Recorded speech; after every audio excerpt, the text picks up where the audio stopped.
కాకినాడ జిల్లాలో ration dealers వద్ద ఉన్న స్మార్ట్ రైస్ కార్డులను సచివాలయ సిబ్బందికి జిల్లా జాయింట్ కలెక్టర్ రాహుల్ మీనా ఆదేశాల మేరకు అందించడం జరుగుతుందని రేషన్ డీలర్స్ సంఘ నాయకులు టి గాంధీ తెలిపారు. రేషన్ డీలర్స్ సమస్యలపై సంఘం సభ్యులు జాయింట్ కలెక్టర్ రాహుల్ మీనాను మర్యాదపూర్వకంగా కలిసి సమస్యలతో కూడిన వినతి పత్రం అందించారు. అనంతరం సంఘం సభ్యులు గాంధీ మీడియాతో మాట్లాడారు. జాయింట్ కలెక్టర్ ఆదేశాల మేరకు రేషన్ డీలర్స్ వద్ద మిగిలి ఉన్న స్మార్ట్ రైస్ కార్డులను సచివాలయ అడ్మిన్లకు అందించడం జరుగుతుందని వివరించారు. జేసీని కలిసిన వారిలో సంఘం సభ్యులు ఎన్ వెంకటేశ్వరరావు, ఎస్ రాంబాబు, కె కృష్ణ, ఏ శ్రీను, కె వీరబాబు తదితరులు ఉన్నారు. 16వ తారీఖు నుంచి మా దగ్గరికి ఎవరో రారు. ప్రజలకు ఒక అలవాటు ఉంది. 15 తారీఖునే ప్రభుత్వం రేషన్ ఇస్తుందన్న అందరికీ కూడా తెలుసు. దాని మీద మాకు ఈ రోజు నుంచి ఎవరో రారు కాబట్టి ఈ రోజు కాకినాడ జిల్లా జాయింట్ కలెక్టర్ గారిని కాకినాడ జిల్లా తరఫున మన డీలర్ల సంఘం వెళ్ళి జేసీ గారిని కలవడం జరిగింది. జేసీ గారితో వివరాలన్నీ చెప్పడం జరిగింది. అర్బన్ ఏరియాలో ప్రజలు చాలా ఇబ్బంది పడుతున్నారండి. రేషన్ కార్డు ఎవరి దగ్గర ఉందో ఏమీ తెలియక వరిగాపులు వేస్తున్నారు డిపోల దగ్గర అని చెప్పేసి చెప్పడం జరిగింది.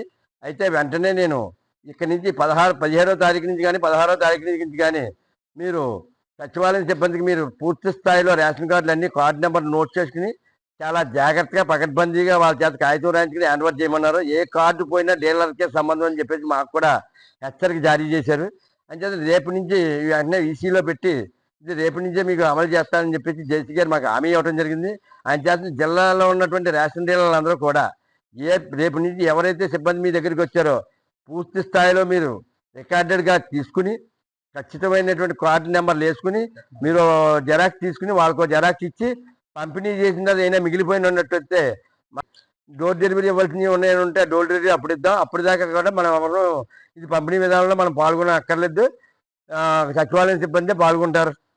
ఏదైనా విషయం ఉన్నట్టయితే ఎక్కడ రాకపోయినట్టయితే మీ నాయకులతో తెలియపరిస్తే మళ్ళీ ఈ విషయాన్ని మేము జేసీ గారి దృష్టికి తీసుకెళ్ళడం జరుగుతుంది. ఇచ్చారు కానీ డీలర్స్ సప్లై చేయమన్నారండి. కానీ రేషన్ కూడా మమ్మల్ని ఇమ్మన్నారు కనుక రేషన్తో పాటు ఈ కార్డులు కూడా ఇప్పుడు దాకా చేసాం. చాలా కష్టతరమైంది. చాలా ఇబ్బంది పడుతున్నామండి. తర్వాత ఏ కార్డు ఎక్కడుందో కూడా కొంతమందికి వాళ్ళకి తెలియకపోవడం వల్ల చాలా ఇబ్బందులు పడుతున్నారు జనాలు కూడానండి. అందుకని జేసీ గారి దగ్గరికి మేము వెళ్ళామండి. వెళ్ళి రిప్రజెంటేషన్ ఇచ్చాం. వారు ఏంటంటే సచివాలయం ద్వారా ఉన్న 30% 40% ఉంటే అక్కడ ఇప్పిస్తామని చెప్పేసి మాకు చెప్పారు. మేము ఇప్పుడే వెళ్ళి కలిసి వచ్చామండి. కానీ ఈ రకంగా చేస్తే ఇబ్బందులు గురవుతున్నామండి. బాగా అర్బన్లో బాగా ఎక్కువగా ఉన్నాయండి. విలేజ్లో మాత్రం బాగానే చేసాం. కానీ విలేజ్లో బాగానే అవుతున్నాయి. కానీ టౌన్లో ఏ కార్డు ఎక్కడుందో తెలియట్లేదండి. దాని గురించి ఇప్పుడు ఈ మా ఆఫీసర్లు దీని మీద శ్రద్ధ పెట్టి మాకు న్యాయం చేయాలని కోరుకుంటున్నాం.